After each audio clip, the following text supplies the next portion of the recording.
Estás escuchando Borradores del Arte, un podcast sobre las miserias de diversos artistas.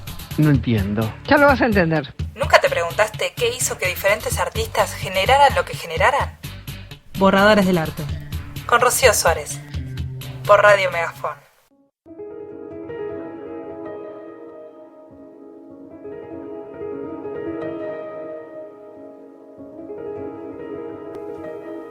Con su perfeccionismo obsesivo, todo en el escritor judío es un dolor que se procrea y recrea constantemente. Un dolor que algunos quisieron llamar absurdo, pero que le convirtió en el autor más inquietante y revelador del siglo pasado. Pero, ¿quién fue Franz Kafka?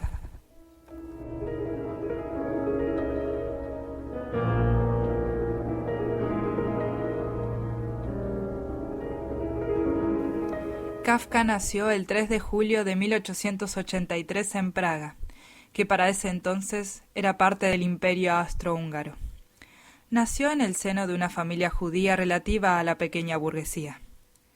Desde muy joven, Kafka se interesó por la escritura. No obstante, estudió Derecho en la universidad por la influencia de su padre, con quien mantuvo una relación tensa durante toda su vida, en especial por su crianza autoritaria y temperamento difícil.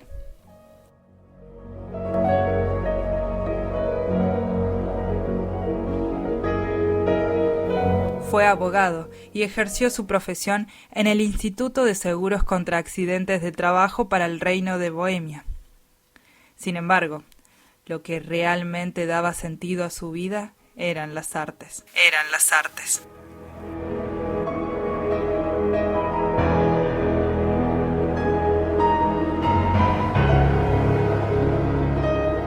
Alrededor de 1907, Kafka empezó a escribir sus primeros relatos, al tiempo que trabajaba como asesor en la empresa de seguros. En 1912 tomó conciencia de ser escritor, por lo que en ese mismo año escribió El juicio y contemplación. A partir de allí, se dedicó a escribir otras obras, como Consideración, en 1913, La metamorfosis, en 1915, En la colonia penitenciaria, 1919, El proceso, 1923, entre otros, así como otras piezas narrativas del género de parábolas aforistas.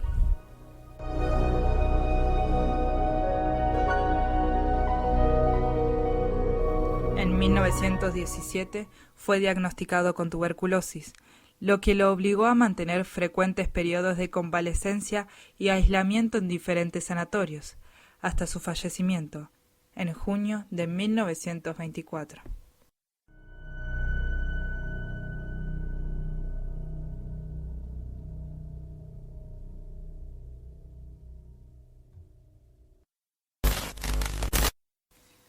Los protagonistas no son héroes.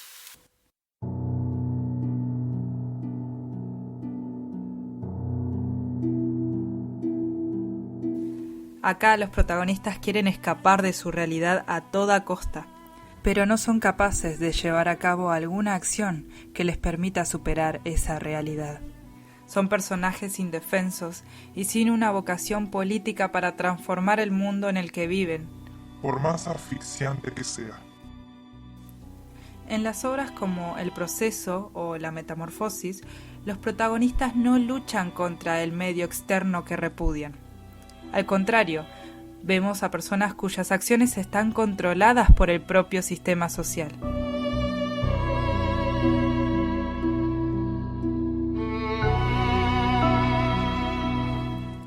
La temática de sus escritos es el absurdo. Se ha utilizado el término kafkiano para clasificar a todo aquello que, pese a su aparente normalidad, es absurdo. Y es que Kafka plantea la posibilidad aterradora de que el sistema en el que vivimos y que asumimos como normal sea precisamente eso, un absurdo.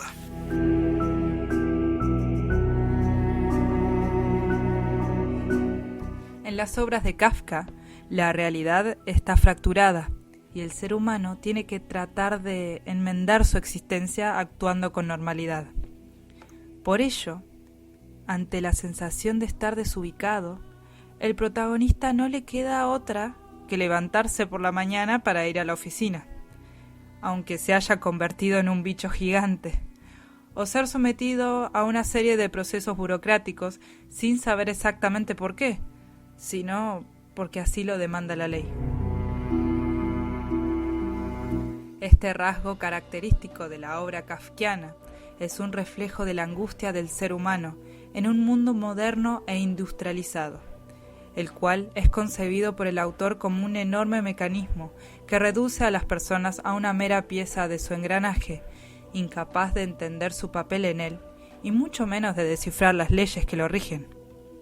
En este sentido, podemos decir que una de las virtudes de Kafka fue anticipar un sentir que hoy en día es generalizado: angustia por enfermarnos y no poder hacernos cargo económicamente de otros ni de nosotros mismos, o por vivir en un mundo en el que las oficinas del Estado no están de nuestro lado.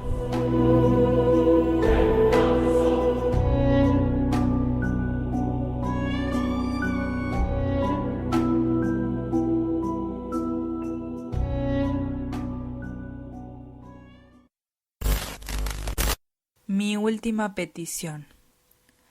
Todo lo que dejo atrás, en forma de cuadernos, manuscritos, cartas, borradores, dibujos, deberán ser quemados sin leerse, y hasta la última página.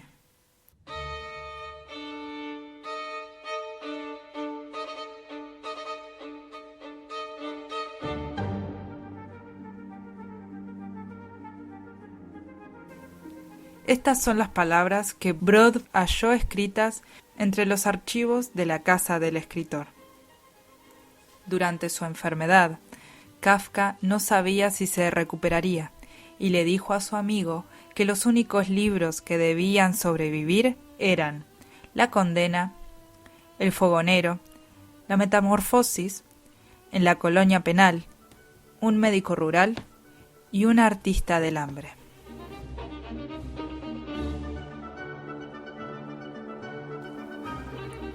Los trazos furtivos de Kafka, es decir, sus dibujos, en muchos casos, como en el de los hombrecillos, marionetas pintadas en tinta negra o en lápiz, transmiten la misma desolación de parte de algunos de sus personajes de ficción, oprimidos por una autoridad burocrática, sin rostro o torturados por la vergüenza o la culpa.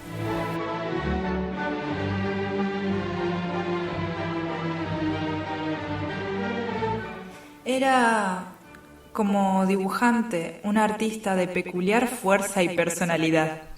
Reconocía a Brod en relación a su amigo, cuyas piezas gráficas, sintéticas y potentes, como los haikus japoneses, serían injustas como clasificarlas simplemente como curiosidades.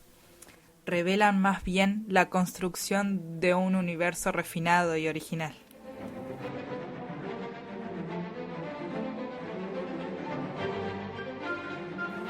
Sin embargo, Kafka desestimaba su propio talento. En 1922, 2 años antes de su muerte, declaró: «Mis dibujos no son para mostrar a nadie, tan solo son jeroglíficos muy personales, por lo tanto, ilegibles».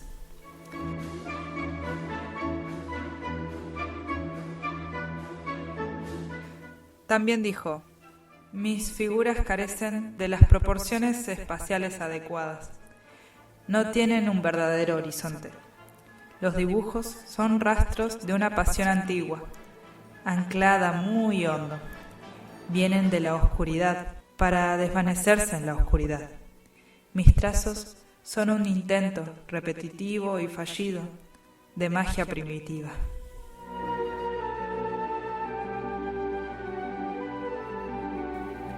Kafka siguió dibujando regularmente hasta el final. Su amor por el arte y el dibujo fueron para él, antes que un pasatiempo o un hobby, una pasión arraigada.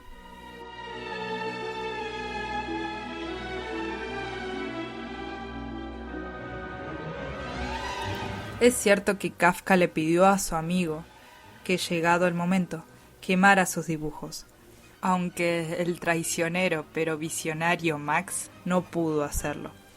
Veía con tal admiración el trabajo de Kafka que desoyó su voluntad final, y en 1939, cuando escapó de Checoslovaquia, invadida por los nazis, y marchó hacia Palestina, llevó consigo los diarios, epístolas, manuscritos de su querido amigo. También los dibujos, que él mismo se había ocupado de juntar y preservar.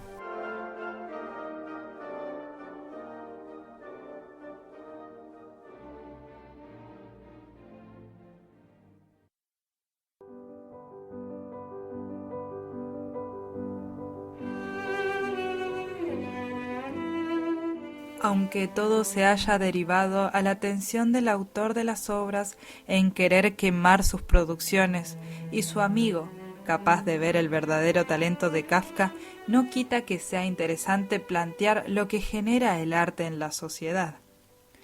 Quedará en duda si hay una respuesta correcta entre cumplir la voluntad del autor o publicar su trabajo para el alivio y representación de una sociedad corrupta y burocrática, como lo planteaba el existencialista Franz.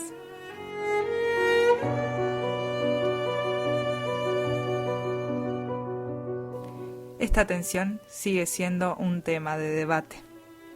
Lo cierto es que actualmente podemos leer y observar las producciones de dicho artista gracias a diversos gestores como su amigo personal.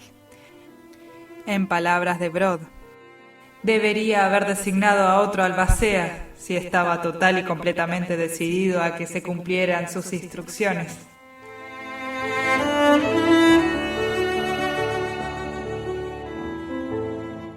Brod pasó el resto de su vida ensalzando la figura de su fallecido amigo, al cual clasificó como el más profético y perturbador cronista del siglo XX.